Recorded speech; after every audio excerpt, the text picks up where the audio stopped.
My name is Victor Furman. Some call me The Voice. I've always been fascinated with human nature, spirituality, science, and the crossroads at which they meet. Join me now and we will explore these topics and so much more with fascinating guests, authors, and experts who will guide us to Destination Unlimited.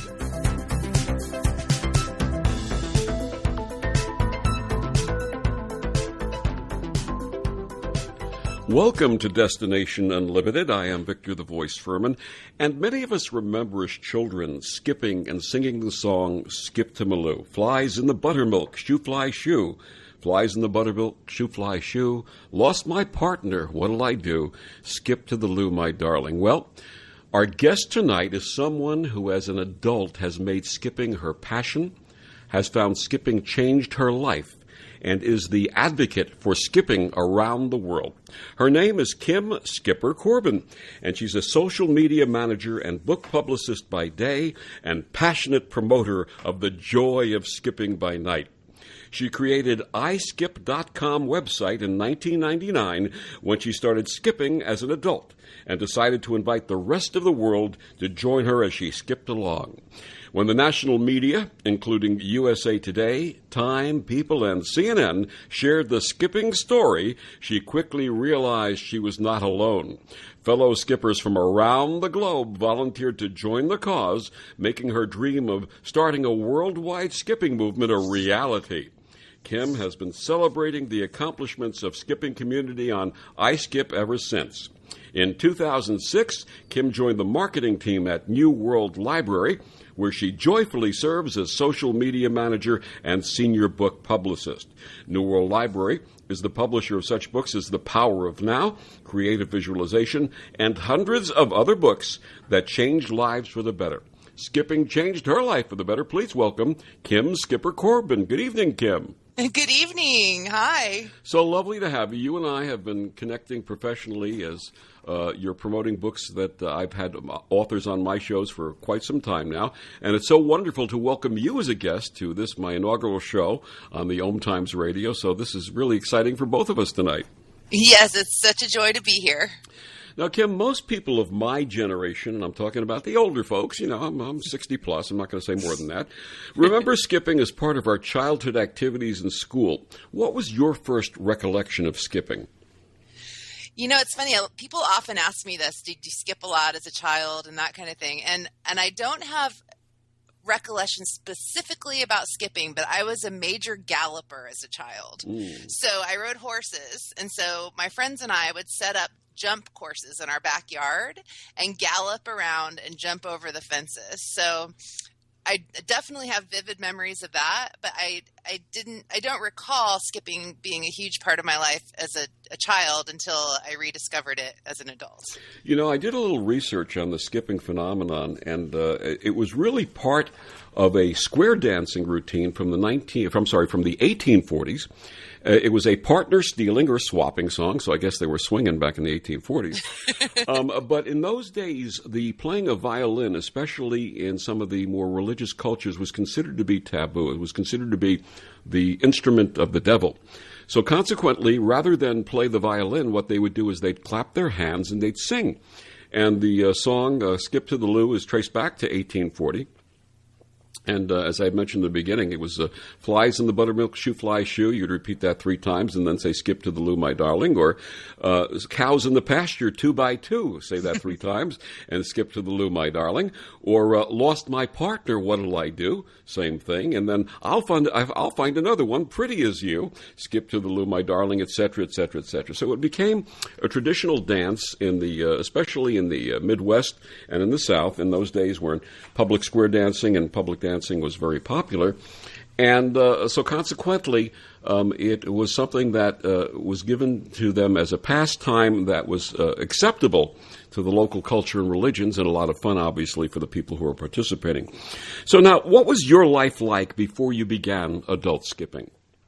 Well, it's interesting because I grew up in the Midwest in Indiana and had a very traditional all-American upbringing and never really quite fit in Indiana.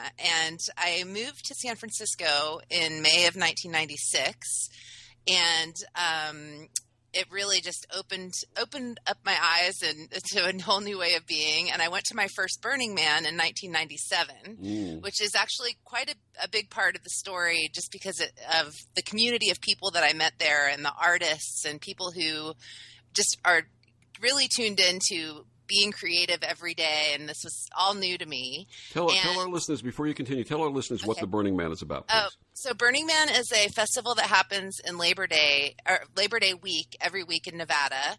It's a temporary city called Black Rock City that's built during that week. It becomes, I believe, the third largest city in Nevada during the week. And when I first went, it was like 5,000 people, and now it's up to like 60,000 people. And everyone comes and builds this city called Black Rock City. There's no commercial vending, and the whole idea is that you're not there to be a spectator, you're a participant, and you're creating this town. So where I camp at Burning Man, we create the Black Rock Roller Disco, and we build an entire roller disco floor, and we bring skates for everyone, and people come and skate day and night, and that's what we offer. Some people serve different kinds of food, and there's bars, and there's a place to get your hair washed, and massage places, and I mean, a fully functioning town that's built in the middle of the desert.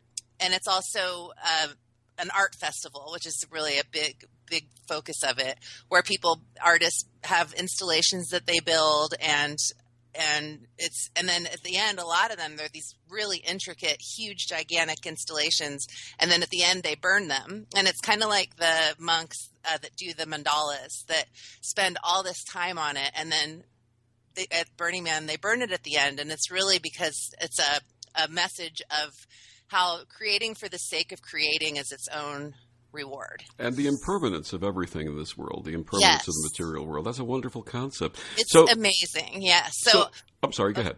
So I was just going to say, so when I first started skipping as an adult, had been to Burning Man, and I had just turned 30, and I was really looking for my purpose and my passion in life. And how did you rediscover skipping? Well, so the first time that I skipped as an adult, I was out with a couple of friends in San Francisco, and one of them said, "Come on, let's skip," and went skipping down the street in front of the other two of us. And I looked at the other person, and I was like, "What?" And I just did it. And as I was skipping down the street, I had this vision that this is amazing. Like I could start a skipping movement. Like I just had the whole vision at that time because it was so much fun. I've never been a runner. I hate running, but this was light and bouncy, and we were laughing, and it was just hilarious. And I thought, this has got to be great exercise. And I bet I could get my Burning Man friends to skip with me, and I could do media around it since I'm a publicist. And then people would start skipping. And I had this whole vision, and I think of that as my first calling. But I wasn't ready yet. And so I talked about it for a month or so, and I never did anything about it, and I let it go. And it's interesting in the hero's journey model, they often say that you're called more than once before you're actually ready. And then the second time that I received the call, I had been doing a little experiment where before work in the morning, I was walking a labyrinth twice a week.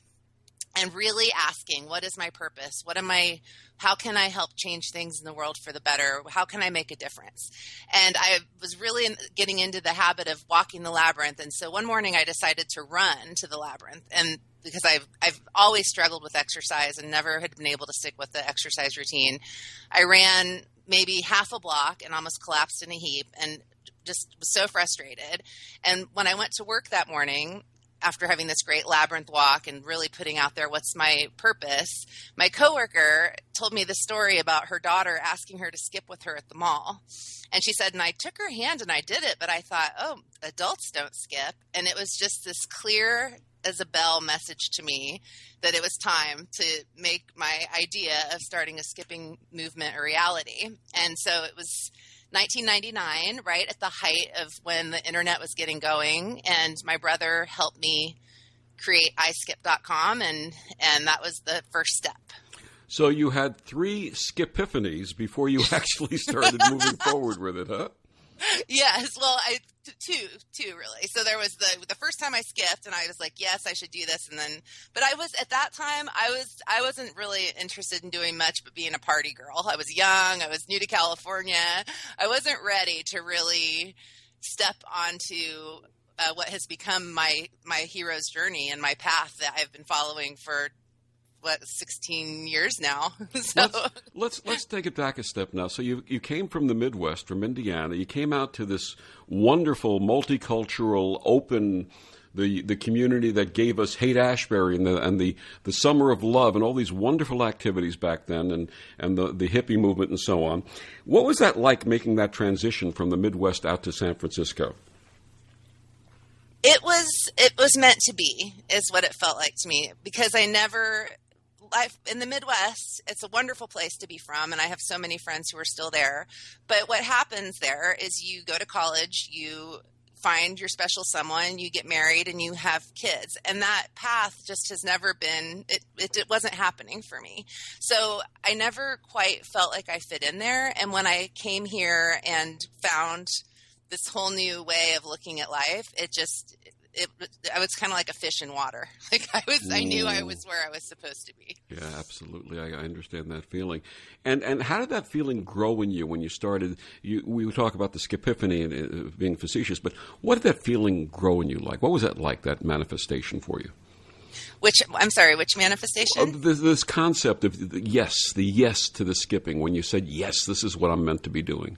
Oh my goodness. Well, it really took me for an adventure and a ride. So once I said yes, it was like the synchronicity started flowing, and I knew that I was in the right place in the right time doing what I am called to do in this lifetime. That's absolutely wonderful. How many of us are blessed and fortunate enough to have that type of awakening and calling and realization that there's more to the everyday life? And in your case, it was skipping. And we're not going to skip one moment of your story. It's a fascinating story. We're going to talk more with Kim Skipper Corbin, about her skipping life and how it led to her hero's journey on OMTimes Radio, Destination Unlimited.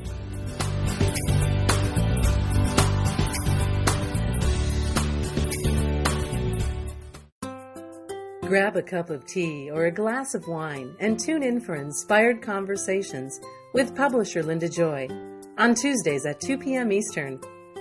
Linda creates sacred space for leading female luminaries, empowering authors, heart-centered female entrepreneurs, coaches, and healers.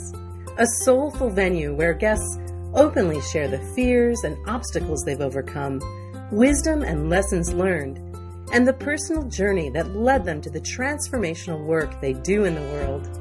Inspired Conversations to empower you on your path to authentic, soulful living.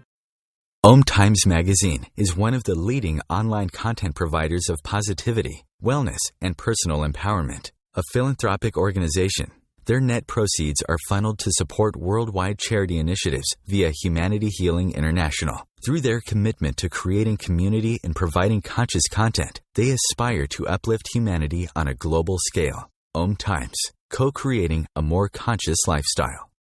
Hi, this is Bill Maher. I can find humor in almost anything, but one thing I never laugh about is cruelty to animals. If you don't get the joke either, write People for the Ethical Treatment of Animals, 501 Front Street, Norfolk, Virginia, 23510.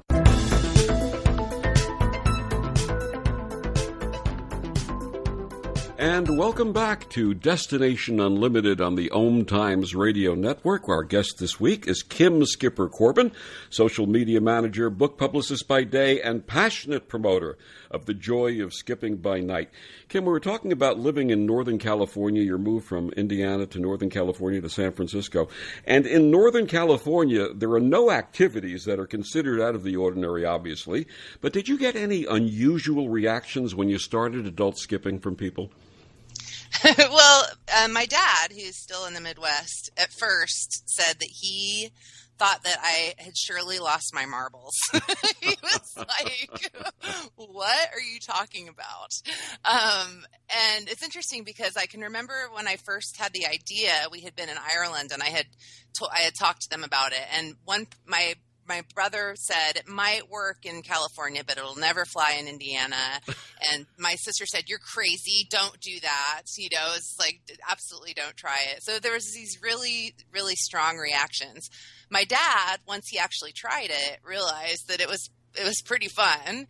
And as it turned out, what I wasn't expecting, because I just thought this was this fun idea that I was going to put out into the world. When the website went up, and I started getting some publicity around it because I organized happy hour skips in San Francisco and invited my friends to come. And then the Chronicle did a big article, and it went out on the wire. And I realized that there were actually people out there who had been skipping way longer than I had come up with the idea. So there's people all over the world who had been quietly skipping on their own or doing it kind of secretly because they were embarrassed, who started coming forward, and that was how the skipping movement really took off. They skipped out of the closet, huh? Yes, they did. And it was like permission to come out, and we all started skipping together. And I recruited head skippers in, I think it was 65 cities in the end, where people said, yes, I want to be the head skipper. And wow. And so it was really well received. And there's definitely a huge part of the skipping for me is that there's a part of us that says, you can't do that. People are going to think you're crazy. I mean, it is really, but at the same time, it's something that we all did as kids. And for me, there was such freedom in kind of saying, you know what, thank you, concerned voice, for being worried about me, but I'm going to choose to express my joy instead.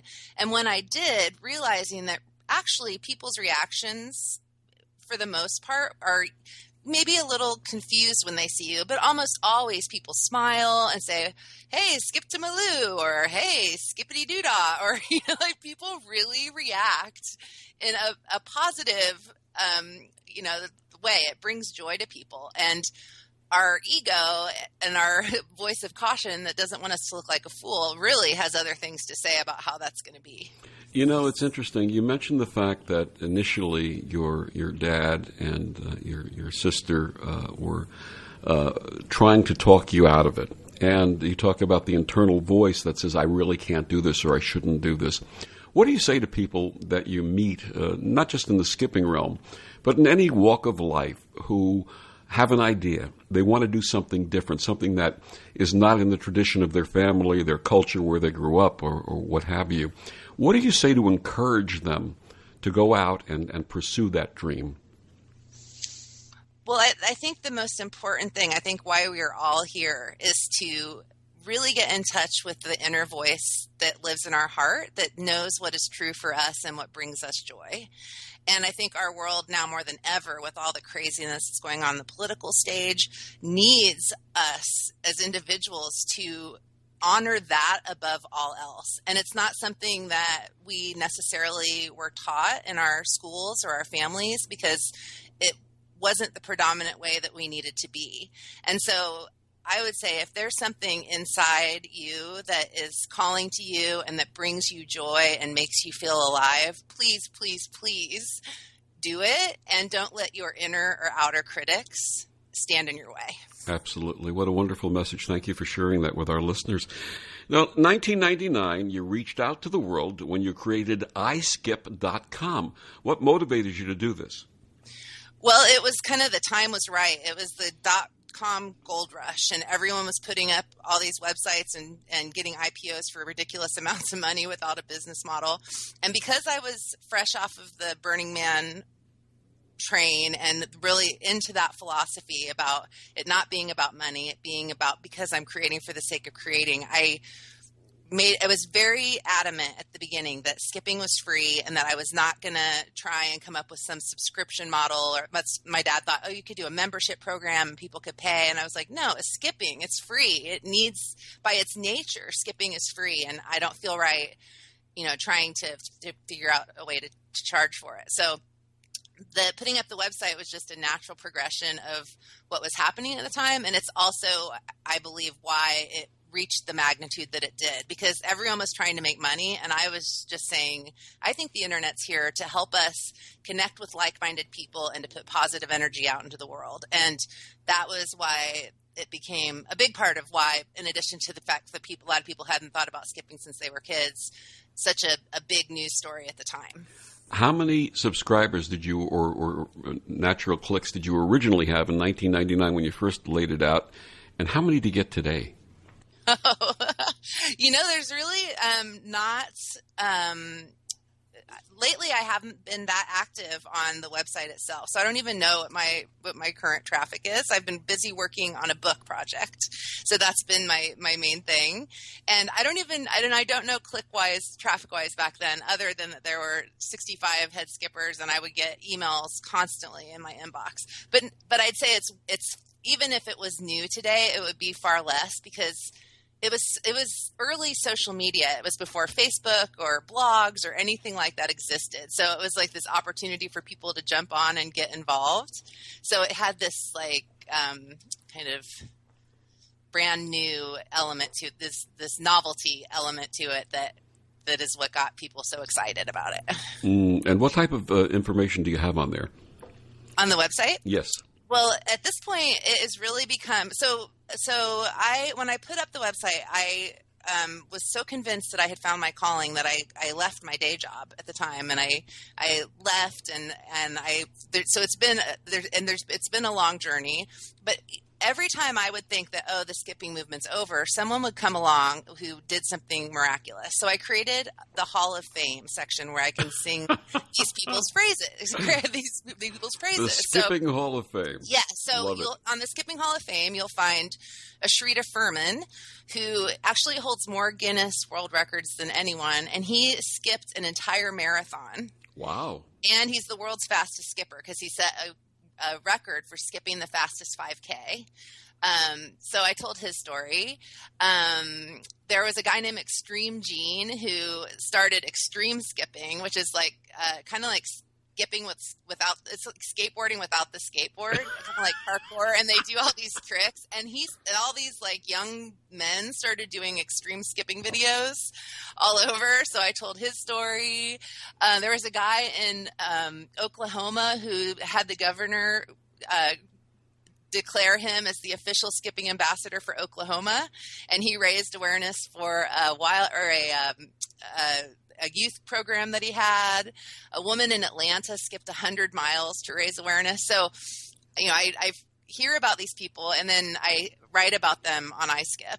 And I also have recently started doing a free I Love Skipping sticker program. So there's a post about that on there where people can write in and send me a picture of them skipping and tell me what they love about skipping. And then I send them a free I Love Skipping sticker.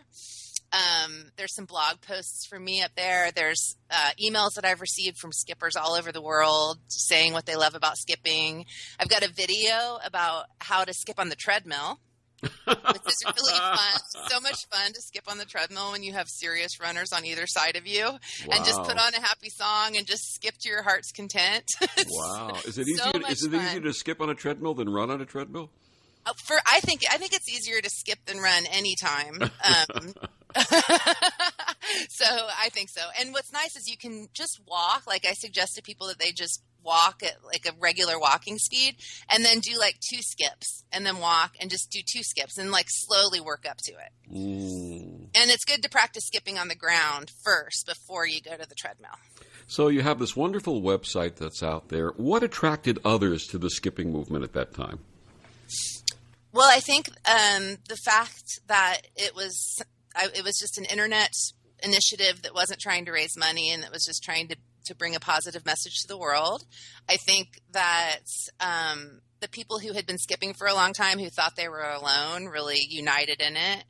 I was just on fire at the time, like really just in the flow, and really got to experience life when you're living your dharma and you're just I was on fire.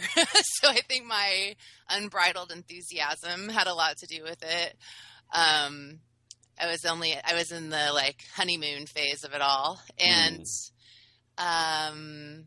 What else? And just, the skipping is something that we all did as kids, and how, I don't know, as we get older, we buy into these rules and conventional wisdom, but sometimes that's out of date, and that our world really needs joy and positive energy.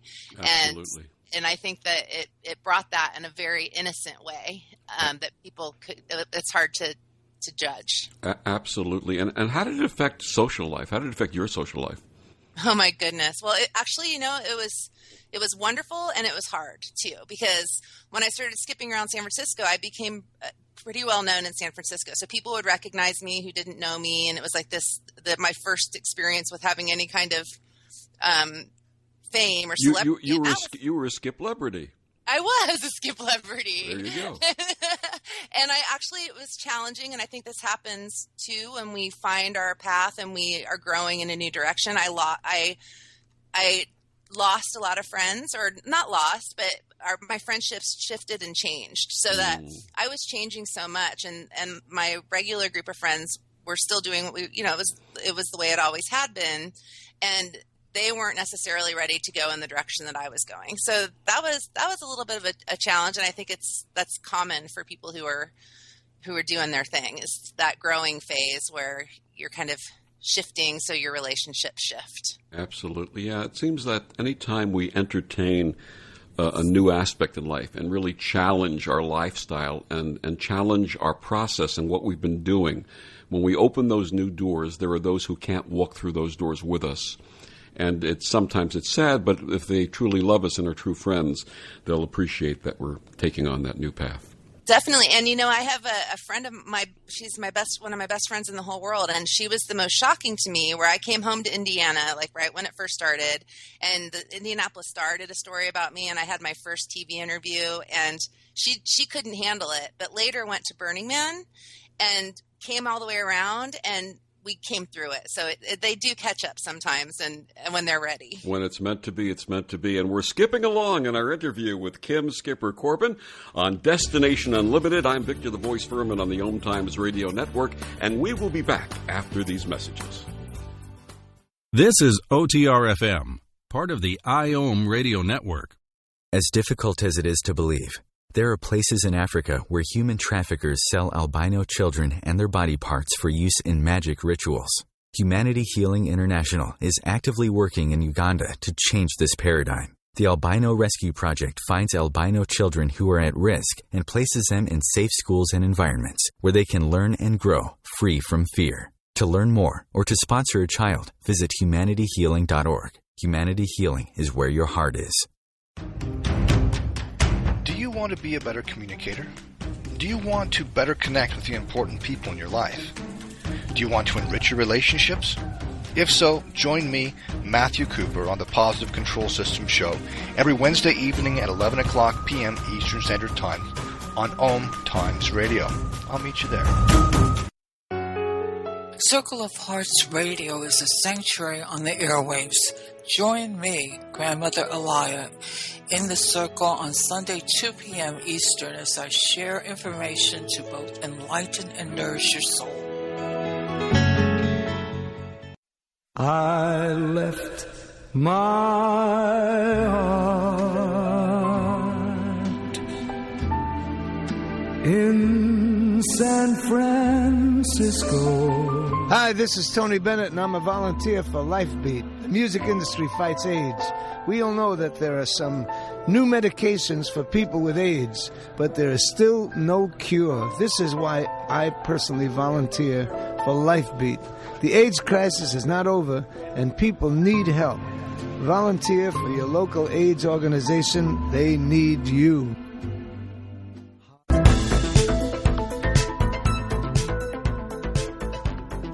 And welcome back to Destination Unlimited. I'm Victor the Voice Furman. Our guest tonight is Kim Skipper Corbin, a social media manager, book publicist by day, and a passionate promoter of the joy of skipping by night.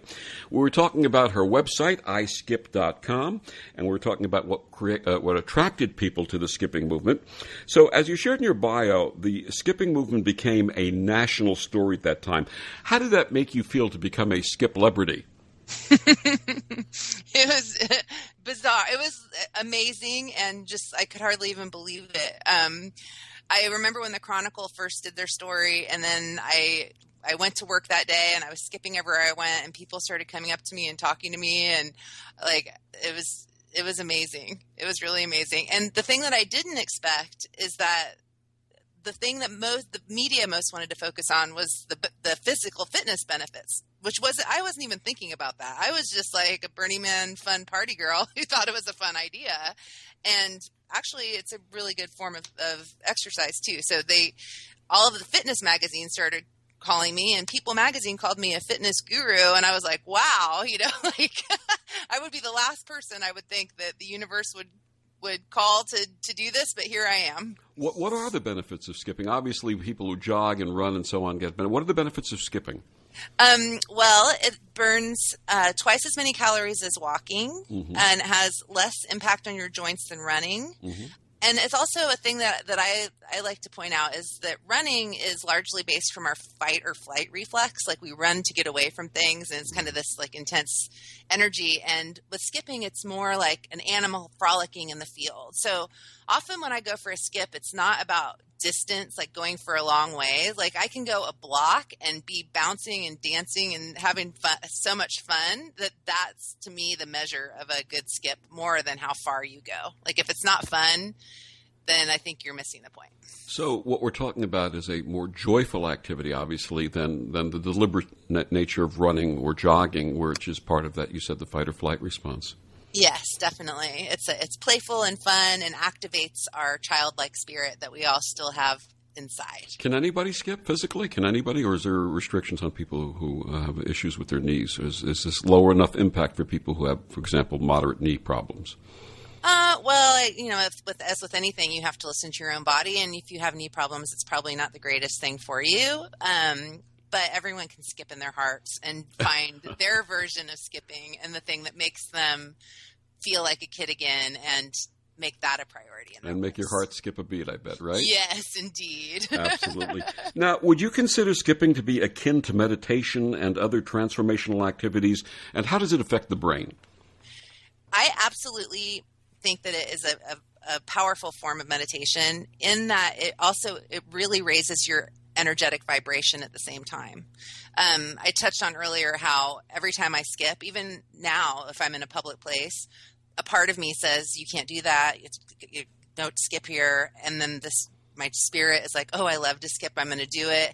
And when I choose in that moment to go into my joy, despite the voices of caution, like that awareness that allows me to choose, I think is what meditation is all about. So it absolutely is that. And then it also raises your vibration in a way that is, like along the law of attraction, where it's like like attracts like. And if you're choosing joy and you're in that joy, you're going to feel better. So in that way, I really think there haven't been any studies done yet about the actual what happens in your brain when you're skipping, but I'm really looking forward to the day when that comes along. And I just recently learned of a study that was done. They wrote about it, so it was just written about in the New York Times, where someone studied posture and they had people they were researching skip, and when they skip, they had a lot more energy throughout the day. So there's a couple of different studies that have happened, but there's a lot more skipping research that needs to be done. I wonder if skipping, as you say, there hasn't been any research yet, releases the same type of endorphins that happen when people run, that runner's high sensation they talk about.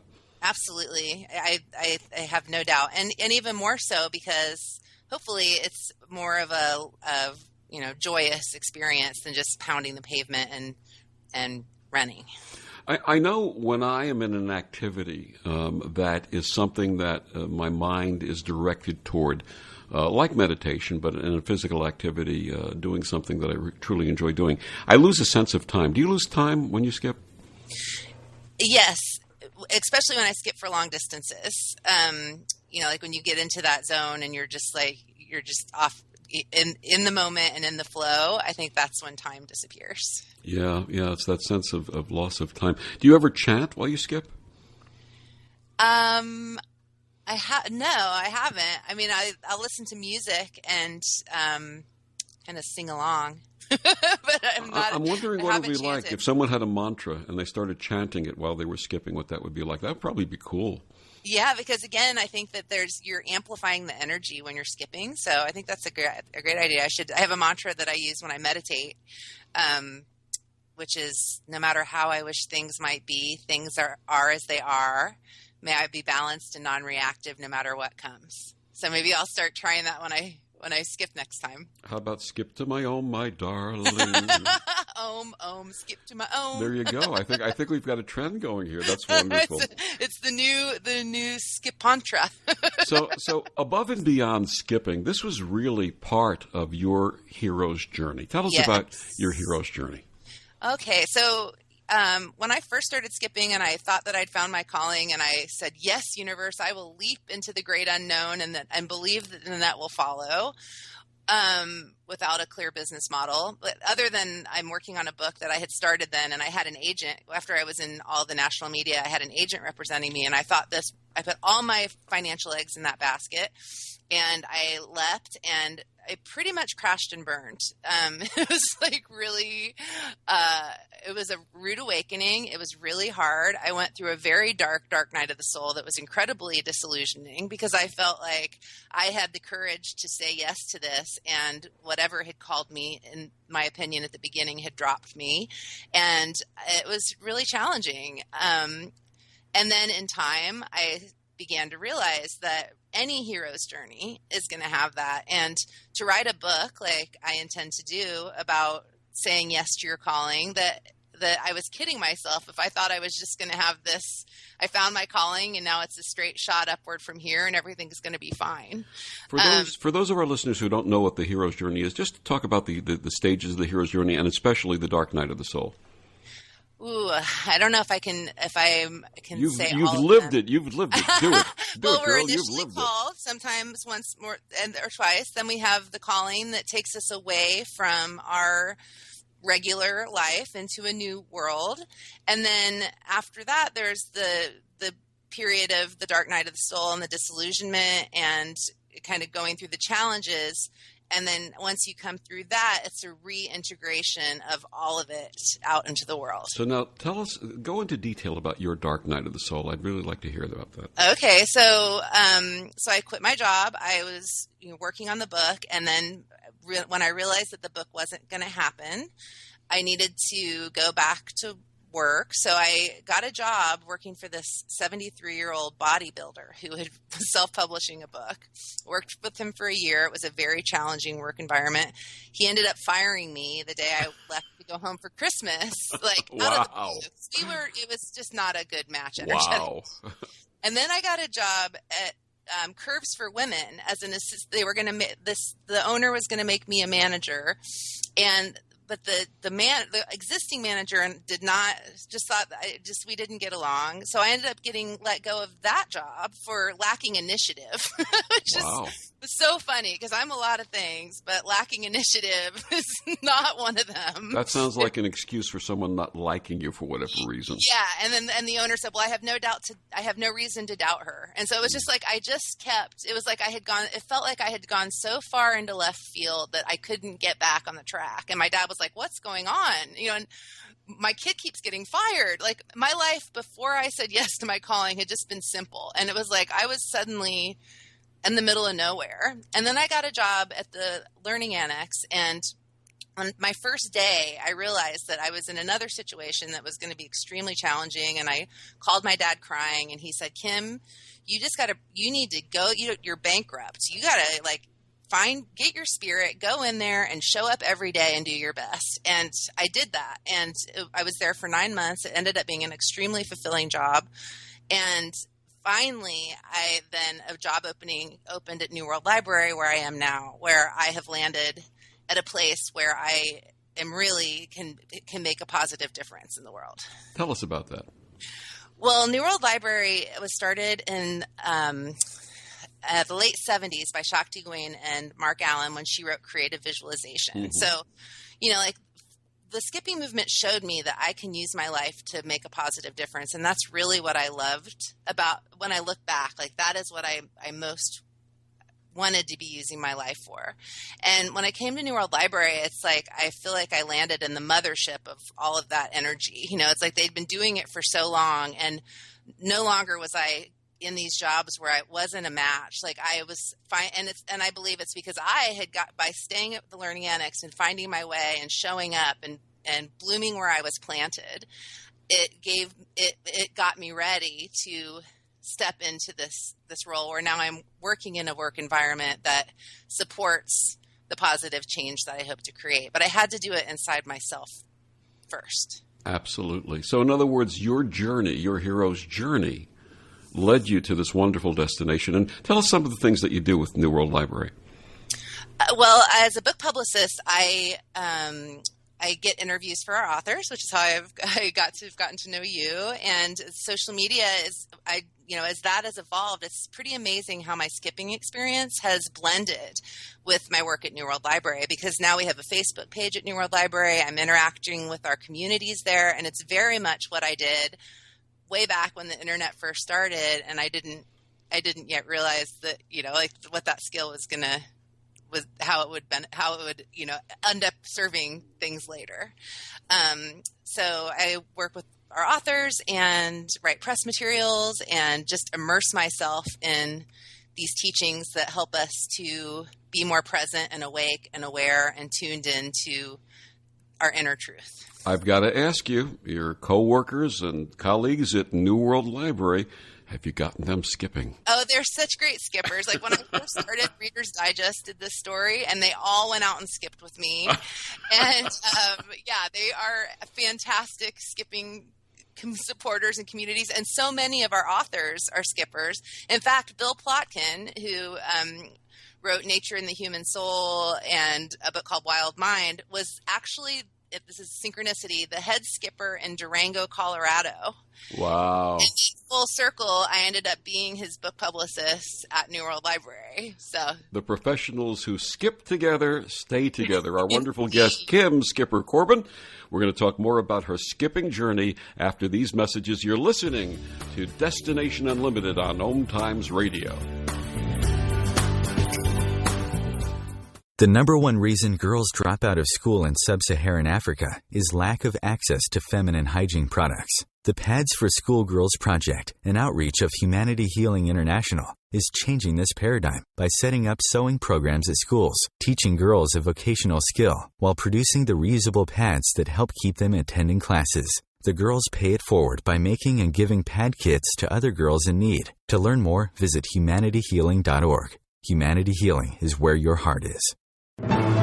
Join Elliot Jolish, the business therapist, each Tuesday at 5 p.m. Eastern for the Elliot Jolish Hour, as he interviews business experts on your behalf. And you're invited to email your business questions to questions@ecjgroup.com for answers, live, on air every Tuesday at 5 p.m. Eastern on the Elliot Jolish Hour. I'm Alec Baldwin with People for the Ethical Treatment of Animals. I grew up loving circuses and other traveling animal shows, but it never occurred to me what life might be like for the animals. Training wild animals to do things they don't understand takes force. Routine discipline with a hook or whip with the heel of a boot shows the animal exactly who's the boss. Don't patronize animal acts. Please contact People for the Ethical Treatment of Animals. 757-622-PETA. Hi everyone, this is Shay Parker, the host of Best of the Best, which airs live right here on IOM Radio every Tuesday night at 8 p.m. Eastern and 5 p.m. Pacific. I'm super excited to bring you expert guest hosts, spiritual discussions, free psychic readings, and so much more. I can promise that you will not want to miss this one-of-a-kind, fun, yet touching, down-to-earth show. Join us every Tuesday night at 8 p.m. Eastern, 9 p.m. Pacific on OTR-FM. This is Shay Parker, and I can't wait to see you there.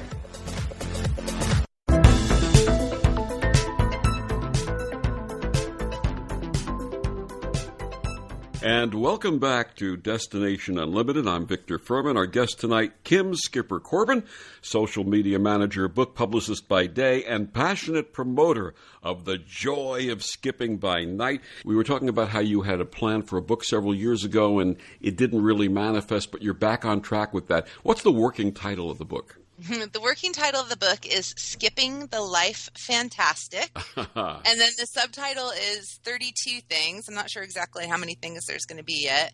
I learned about joy, fear, and resilience by inviting the world to skip. That's a wonderful working title. And just out of curiosity, is there a beat or a cadence to skipping that perhaps the number that you said 32, is there 32 skips, for example, in a certain pattern or something like that? There's not, but you know what a thing that I like to encourage people to do, because skipping for a long distance can be really hard, is to make up your own rhythms. So you can do like skip 2, walk 2, skip 2, walk 2. That's a lot of fun. Or I'll do the take it to 11 skip, where I'll walk 1, skip 1, walk 2, skip 2, walk 3, skip 3, all the way up to 11. Now, wait a second. You have to be a mathematician to skip? Is that what you're saying? No, you just have to count out loud while you're skipping. Okay. And then backwards down to 1. So that way you're mixing walking in, which helps you have more stamina. Because when you first start skipping as an adult, it's really easy to think you're still really young and to go bouncing way high up into the air. And really a better strategy is to go low to the ground. Because it uses less energy. And then also I highly recommend blending walking in. So at whatever rhythms you want to go. Now, when you say skipping low to the ground, describe that a little bit for us. So instead of like bouncing really high, like where you're really springing a lot, it's a low impact skip where you're not hopping too high. You just kind of like put your foot, kind of scrape it on the ground versus boing, boing. It's more of a gliding skip. Okay, so it's a lower impact, lower energy type of skip, which is actually probably better for folks like me who are up there in years and whose knees are a little stiff. That it's probably a better way of doing it for us, right? Yes, definitely good to not just go bounding into it right away. Any special shoes for skipping? No, really, you can. I recommend a good running shoe or cross training shoe.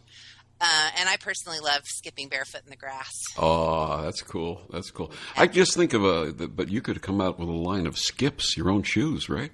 This was when I very first started. I said I didn't have a business model, but it also wasn't for lack of trying, because I went to Skippy, I went to all the shoe companies, and I said, look, I'm getting all this publicity. We need a skipping shoe. And it was funny, the Wall Street Journal did an article about my project, and they actually called Skippy peanut butter, and they said that, yes, Kim did call us, but we told her we were going to skip it at this time. That's funny. That's funny. That is funny. And, we know you've had a lot of naysayers along the path in the beginning and especially later on. I understand you had a very dubious distinction from someone? I did. I was voted the moron of the month on a website called bringdown.com. Who did that? I'm sorry, I talked over you. Who named you moron of the month? It was a website called bringdown.com. Unbelievable. But, if people aren't in touch with that joy within themselves, nothing makes them more upset than seeing someone just, skip by without a care in the world. So it's just part of it. There's going to be, no matter what you do, there's going to be people who don't get it, and who are going to, especially with the internet these days, with all the, comments and trolls. It's like, my goodness.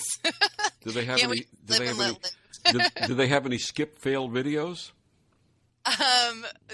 I haven't seen any skip fail videos, but there's quite, if you Google extreme skipping on YouTube, there's quite a few fun things that'll come up, and a lot of mockumentaries of this really great guy. It's on my website on iskip.com as well.